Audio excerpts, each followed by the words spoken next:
Welcome to Popternative, where we dive into topical discussions from the worlds of pop culture, social media, and sports. Here is your host, Peter Remoliotis, aka PD Beats. Hello and welcome to the Popternative podcast and talk show where we have digital discussions, the worlds of TV, film, pop culture, news, music, lifestyle, everything really, depending on the guest, we talk about it all. As always, I'm your host, Peter Remoliotis. On social media, you know me as PD Beats. And we're talking about a film which is premiering at Slamdance Film Festival. It's called Endomic. I'm going to have my guests introduce themselves and we are going to kind of get into it. Hi, I'm Camille Hollett-French and I'm the co-writer, co-director, co-everything on Endomic with... I'm Ipek. I'm the other co. I'm a research scientist at Columbia University in New York. Camille, Ipek, welcome to Popternative. Thank you. I mean, it's a short film that's kind of, you know, when I was kind of when I was told about this film, I mean, there's animation, there's live action, documentary, mockumentary style. I mean, but it's an interesting story of how this film came to be. So can one of you explain how this project came to be? Because I did a little bit of research and saw other interviews. It's interesting how Endomic became Endomic. Yeah, why don't you take this one, Ipek? Sure. So we met at Symbiosis at the Imagine Science Film Festival, which is originally a New York-based film festival. And as a part of this festival, they have a competition called Symbiosis, where they match 6 scientists with 6 filmmakers to collaborate on a science-inspired short film, which has to be conceptualized, made, and finalized, ready for viewing within 8 days. So Camilla and I met and were matched there in October. So all of this was happening virtual. We have never met in person. And we made an earlier version of Endomic there. It was shown at the Imagine Film Festival. And then after that, we iterated, built on it some more in a little bit more time. And then it got into, much to our excitement, it got into the Slamdance Film Festival, which is also happening virtually this year. And now its world premiere is happening there. So that was how the seeds were planted. And Camille, can you go into detail about exactly what this project is? And it seems to be a project that essentially is very it's very important and close to home for both of you, which is important as well. Yeah. So I was diagnosed with endometriosis in 2016. I mean, as the story goes, and when you see the film, you'll understand, but most people, it takes about, I think it's on average 7 to 12 years. You hear all different numbers, but it's around that 10-year mark of how long it takes to get diagnosed, because people, you have symptoms and such, but the only way to be diagnosed is through surgery. So I was diagnosed in 2016, and then I had a second surgery in the end of 2019, so a year and a bit ago. And ever since I was officially diagnosed, I'd always wanted to make a film about endometriosis, and somehow this all came together. And yeah, it's about this often debilitating condition that affects 1 in 10 menstruating humans, women, trans and non-binary folks, and it's as prevalent as diabetes. So it occurs in about 200 million people worldwide, but it gets the same amount of funding as valley fever. So that was interesting to learn, and not at all enraging while making the film. Rage is we were just talking about this the other day, but it's very much a theme, I'd say, in the film, just like under the surface. And that's, I think, where where our specific type of humor comes from, but it's definitely a driving force as well. Absolutely. And Ipek, what are they getting specifically? Because I mentioned in the beginning, this movie blends live action and animation, and is the short mockumentary documentary style. What are they going to get when they kind of watch this film?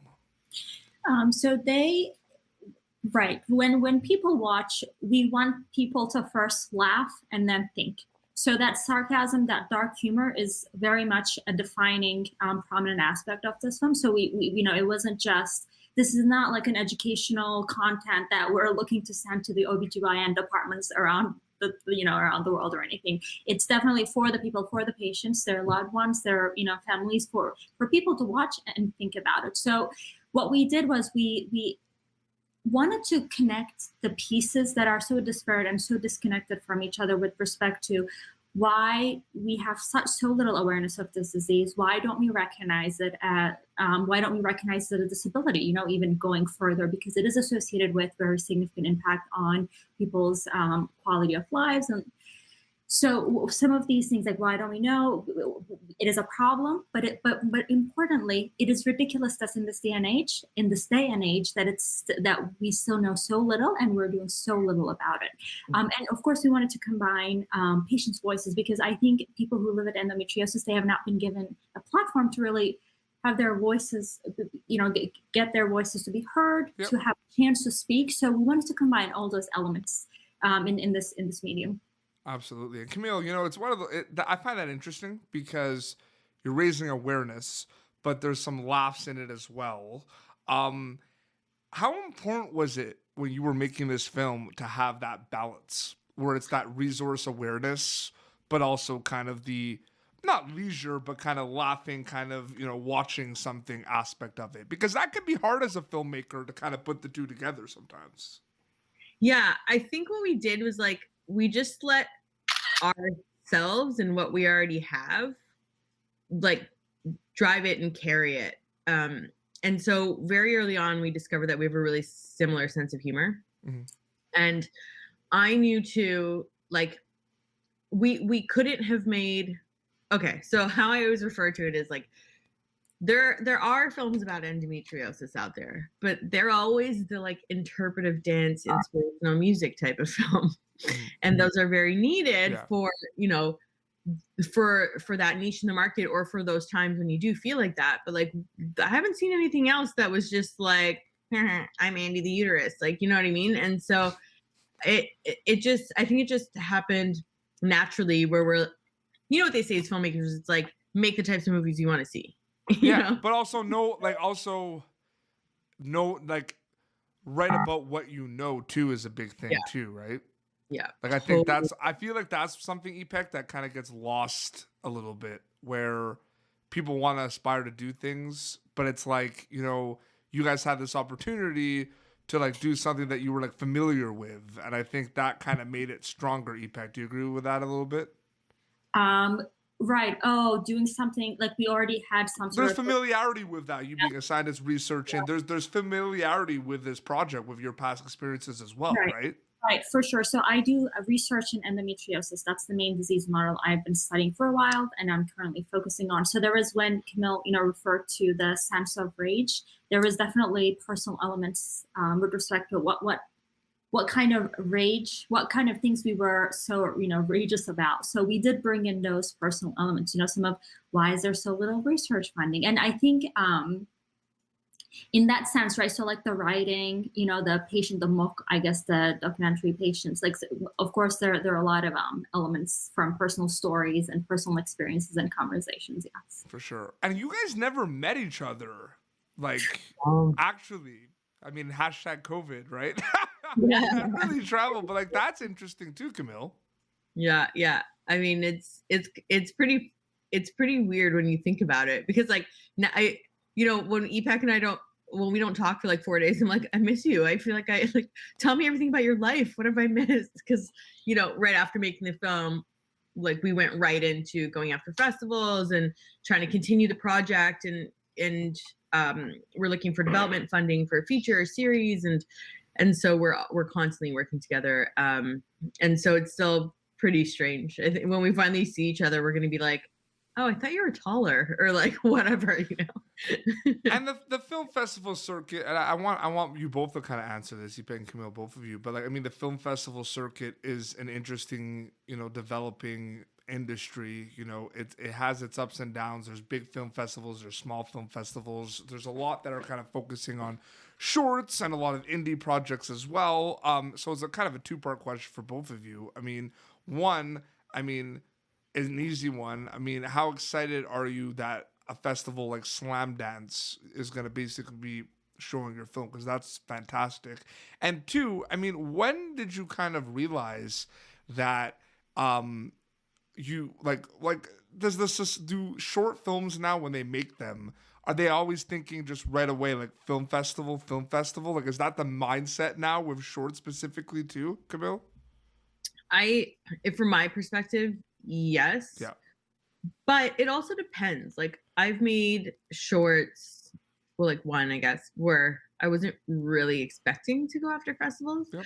I think no matter what you have to do, the life lesson coming up, people, listen to this one, but just have a goal.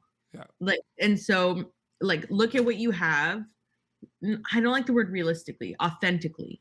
Mm-hmm. And what it is that you want to use this next thing that you've created, what you want to use it for in your life, in your trajectory, career or personal, and make a goal for it. Like, even if you want it to be like a Vimeo staff pick or whatever it is, which is actually a great honor. Still going after that one. But like, whatever it is, just make that goal and create a plan to try to get there and learn along the way. Absolutely. So, yeah, I mean, being in Slamdance is great. I was there the first time in 2019 for the first episodes program, and I'm a narrative features programmer there now, but they're totally different departments. So it was really exciting to learn about this. And yeah, it's great. And the fact that we're in the first Unstoppable program is really exciting too. So for sure. The Unstoppable program for filmmakers with disabilities and about disabilities. And I mean, it's, yeah. And we're one of the second Canadian short film at Slamdance is actually from Montreal, Suzanne Sayres, who's a good friend of mine who I met through another program. And Canada. Sorry. Yeah, can't go Canada. Check out My Layers. That's really cool too. Absolutely. Ipek, you come from the science research background. What has your experience been with the film world? You're smiling right now. I'm just curious because like those are two different worlds and now they're coming to one, right? Like, what's that been like for you? So this is my first film, and also Slamdance is my first film festival. It has been a wild ride thus far. It's very exciting. I think one of the main takeaways is that, and for everyone to hopefully one day experience this, but there's a lot of overlap and many ways for these two forms, two disciplines, film, the art of film and science, to communicate together. They very organically blend in. They're both domains at the end of the day are about storytelling. One is based on data, the other one coming from a variety of different sources. And I think it has been, very, very novel because there are a lot of things that I haven't done before, but in many ways it also feels very authentic because it's, I'm sharing my personal experiences, my personal opinions, research. So there is a lot of Ipek in there. As much as I play a clueless narrator in the in the film. So absolutely. Well, Ipek, Camille, thank you both so much for coming on Popternative to chat about your film. This is awesome. Thank you for having me. I mean, plug away. I mean, it's gonna be it's playing at Slamdance, which is awesome, and it's virtual this year. Yes, exactly. So passes, $5 if you're a student or if you have an EDU email. Amazing. Yeah. It's the first year that it's $10 down from a regular $350, and you can access the entire festival. Slamdance is the festival. You said that so like you said that like it was not a big deal. Oh, that's awesome. It blows my mind, like crazy. And and so I mean it's insane. It's such a cool festival where like some of the biggest names in filmmaking today where they started, and absolutely, it's pretty wicked. And so it plays until February 25th. And follow us at Twitter, Instagram, and Facebook. It's all the same. It's at A Bloody Crisis, and you can find us through our website, abloodycrisis.com, because it's a bloody crisis, people. Absolutely. And do you guys have like active social medias that people can keep update with everything as well? Yeah. Yeah, Yeah. Ipek? Like our personal social. Yeah, is there anything else they could follow and check out? I'll give you an opportunity to plug, so like plug away. Like my viewers want to follow you guys. Right, sure. I mean, I do have we both have personal websites. I do update, the research that I do, the work I do. My full name, ipekensari.com. Yeah. So, Perfect. Camille? You can find me on all platforms at This City of Mine, but it's a zero. You're just destroying it with these handles. It's fantastic. Well, seriously. Sorry, what were you going to say? Because Eric can search my name, it comes up that way too. Perfect. Well, congrats on the film. It's really awesome. I wish you all the best, Slamdance, and for future projects as well. Because I don't know. I'm not a wizard or predictor, but I feel like there's chemistry between you two. There might be some more projects down the road, and I would love to see that. So fingers crossed. Yeah. Well, this has been Popternative, youtube.com/Popternative for previous episodes. And until next time, this is Ipek, Camille from Endomic and PD Beats signing off. Thank you for tuning in to Popternative. Make sure to check out our past episodes of Popternative on YouTube. Be sure to like Popternative on Facebook and follow us on Twitter. This has been an Autograph Communications production.